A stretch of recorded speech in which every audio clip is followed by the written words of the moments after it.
आज किन मांगों को लेकर ज्ञापन? आज जो हमारे देश के सबसे संघर्षशील और अम्बेडकरवादी व्यक्ति और भीम आर्मी और आज़ाद समाज पार्टी के राष्ट्रीय चीफ पर जिस प्रकार से कायराना गोलियां चला करके और हमला किया गया यूपी में, उसकी पूरे देश के अनुसूचित जाति, जनजाति वर्ग, माइनॉरिटी, ओबीसी और तमाम सामाजिक जो संगठनों के लोग और राजनीतिक दलों के लोगों ने उसकी निंदा की है।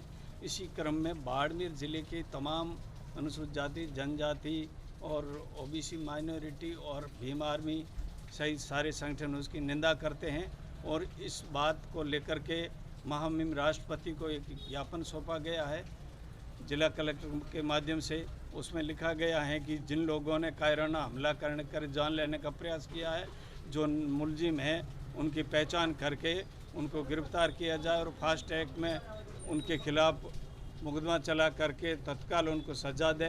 दूसरी हमारी मांग है कि भाई चंद्रशेखर जी आज़ाद को Z+ की सुरक्षा दी जाए और सरकार को इसे गंभीरता से लेना चाहिए। सरकार किस बात की इंतज़ार कर रही है जब उन पर कई बार ऐसे हमले हो चुके हैं और जिसके पीछे लाखों लोग उनके समर्थक हैं।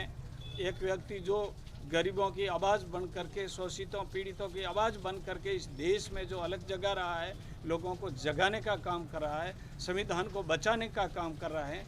हमारे अनुसूचित जाति जनजाति के लोगों पर हुए अत्याचारों के विरोध में संवैधानिक तरीके से आपने सभी ने सुना होगा कि गोली चलने के बाद में, कुछ लगने के बाद में भी उसने हॉस्पिटल से एक मैसेज दिया है कि हमें किसी प्रकार का न्यूसेंस नहीं फैलाना है और हमें इस संविधान के माध्यम से लड़ाई लड़नी है। तो ऐसे व्यक्ति पर ये कायराना हमला करने वाले लोगों की पहचान करके उनके खिलाफ तत्काल कार्रवाई करें और भाई चंद्रशेखर आज़ाद को सुरक्षा Z+ की सुरक्षा दी जाए।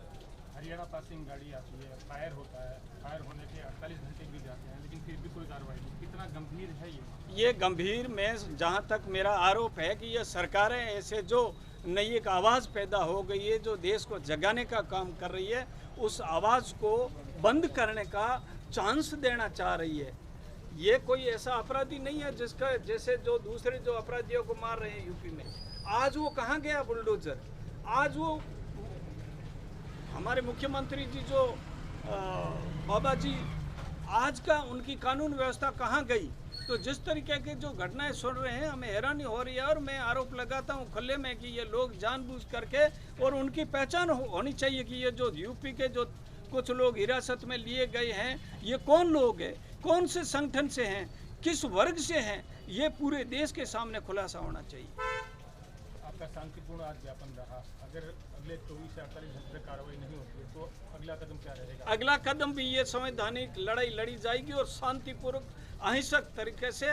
और आज से पहले आप सभी मीडिया बंधुओं को पूरा अच्छी तरह जानकारी है, हम लोगों ने कभी कानून हाथ में लेने की न तो मानसिक रखी है। हम लोग बाबा साहब के अनुयायी, हम संविधान में भरोसा रखते हैं, कानून व्यवस्था और किसी प्रकार के जो हमारे यहाँ के जन हैं उसको परेशान करने का हमारा कभी न तो मानसिकता रही है और न आगे रहेगी। हम संविधान के माध्यम से ही लड़ाई लड़ेंगे। आखिरी सवाल मेरा, आपको क्या लगता है टारगेट किया जा रहा है जानबूझ के ऐसे युवाओं को? बिल्कुल, इसमें तो कोई संदेह नहीं है। नहीं, ये जो लोग कौन है, जहाँ जहाँ से घटनाएं हो रही हैं वो लोग कौन है, वो कौन से संगठनों से जुड़े हुए हैं, ये आप हम सभी लोग जानते हैं।